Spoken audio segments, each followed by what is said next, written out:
চলে গিয়েছিলাম চাঁদপাড়ার বসন্ত উৎসবে। এটি অনুষ্ঠিত হয়েছিল 11ই মার্চ চাঁদপাড়া মিলন সংঘ মাঠে।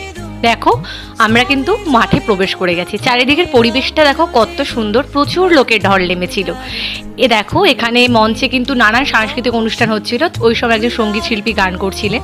দেখো কি সুন্দর, বিভিন্ন নৃত্যশিল্পীরা তাদের নৃত্যকলা প্রদর্শন করছে। চারিদিকে একটা অপরূপ সৌন্দর্য দেখা যাচ্ছিল এবং খুব সুন্দর একটা পরিবেশের সৃষ্টি হয়েছিল। এই প্রসঙ্গে সকলকে জানাই দোলযাত্রার অনেক অনেক শুভেচ্ছা। অন্ধকার কেটে গিয়ে সকলে জীবন রঙিন হয়ে উঠুক, এই কামনাই করি।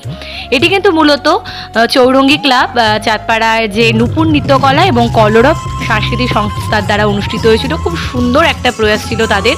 চারিদিকে একটা অপরূপ সৌন্দর্য দেখা যাচ্ছিল এবং খুব সুন্দর একটা পরিবেশের সৃষ্টি হয়েছিল, যেটা বারবার আমি বলছি।